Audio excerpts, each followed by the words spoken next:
Local Sports Center.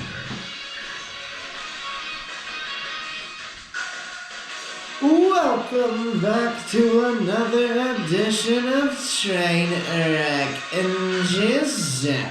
I am your host, definitely not Lucas Bancroft, back with you once again for this weekly installment of the program. Last couple of weeks of the season before the playoffs begin, and we have some very exciting things to talk about with you today. First off, down goes the commish once again, losing this week 94-114 to Sequanda Forever. Sequanda Forever moves to 8-3 in fourth place and poised to be in the playoff picture on the backs of Kieran Williams, Trey McBride, as well as Zay Flowers and Patrick Mahomes. Now the other side of the ball, some disappointing performances from Devontae Smith, a boomer bust kind of player, as well as Zach Ertz, and the special teams letting down the commish. He moves to 4-7 in 10th place. Not the commish's year. The Hard Aries able to take home a victory this week in a tough matchup going up against Metcalf and Cheese. Now the Hard Aries, they move to 9-2 in second place. Metcalf and Cheese 5-6, right on the bubble of the playoff picture. Now for the Hard Aries, you have CeeDee Lamb with a nice Monday night performance of 17 points. Rico Dowdle, arguably the best waiver wire pickup of the year with 15. George Kittle with 24. And the special teams getting it done for the Hard Aries. We will see them in the playoffs, most likely, and see if they can continue this success. Next up, some critics have called it the Toilet Bowl. Like a Good Neighbor takes down Full Tank Michael 113-85. Like a Good Neighbor able to get into the W column. Moves to 3-8 behind Dak Prescott. Now Ramondre Stevenson in that lineup, not playing, 0 points. Still gets the win. Let's look at that lineup. Now, quarterback troubles has been the story of Full Tank Michael's season. He's 1-10 after winning the championship. 1-10. You heard that correct, folks. Now, Bryce Young at the quarterback position able to get things done. 448 passing yards for him, folks. Puts up 32 points. The rest of the lineups in single digits for Full Tank Michael, only able to muster up 85. Monstrous performance out of Miso Brady. He's 10-1. He puts up 170 points and takes home the prize yet again this season. Behind Josh Allen with 45 points. Jackson Smith-Njigba with 20. Bijan Robinson, that first pick that he was looking for, takes home 30 points. 2 touchdowns, 100 rushing yards for him. Now, Chef Ryan's round team on the other side of the ball, 7-4, 5th place, playoff bubble. Despite some tragedy, Chef Ryan should be in the playoff picture. He's going to have to figure out the wide receiver position, though, folks. Next up, we have 50 Shades of May and head coach Lucas Bancroft. You will see him on the Jumbotron right here.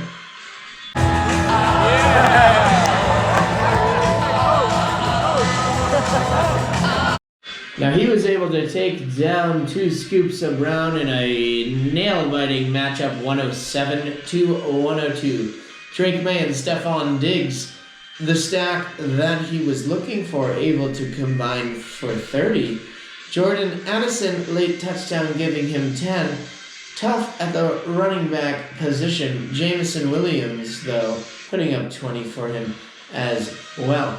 Other side of the ball, you have Sam Darnold under center, only mustering up 8 points. Disappointing game out of Amon-Ra St. Brown. Now, Trevion Henderson, arguably the second half season MVP with 32, but 2 scoops of Brown goes to 2-9, while 50 Shades of May is 5-6. There could be a miracle here, folks. He could find his way into that 6th spot. We'll keep you posted on that. Another W for Johnny V-Bucks, and yet again, another close game against Are You Worthy of La Marvelous Laporta, but head coach John able to win this one 92-85. A disappointing game out of the quarterback Justin Herbert with only 4.3 points. However, Drake London and James Cook able to make up the difference. Also a disappointing game under center from Are You Worthy? Lamar Jackson only mustering up 7 points, 193 yards and 2 picks. Now, Nico Collins had a solid game for him, as well as Kenneth Walker, but DeMarcado, Dawson Knox, and Xavier Worthy, a tough week out of them. Are You Worthy? 4-7 in 11 play. Now, 10 out of 10 with Rice was on an absolute heater after a tough start to the season, but he is not able to pull out a W this week, losing by a margin of 60 points to Don't Puka the Bear. This game ending 131-71. Now, for Don't Puka the Bear, Ollie Gordon II and Michelle Tootin able to put up some points, shockingly. And Brock Bowers with 14, Deebo Samuel with another 20 points out of him. Don't Puka the Bear, 6-5, right on the playoff bubble. Can they keep it rolling, or will they be Puka? Like to thank you all once again for tuning in to this week's edition of Chenya Tuesday. I am your host, definitely not Lucas Bancroft. I would like to take a quick moment to shout out our sponsors. This program is sponsored by football and John Cena. Now, folks, like I mentioned earlier, just a few weeks left in the season. The stink belt is up for grabs. Will it be Miso Brady's year? Will he have playoff failures like we've seen in years past? Can Sequanda Forever take the title home to Duop for the first time in the league's history? Or will 50 Shades of May slither their way into the playoffs and take home the steak belt for a third time? We will keep you posted on all of that.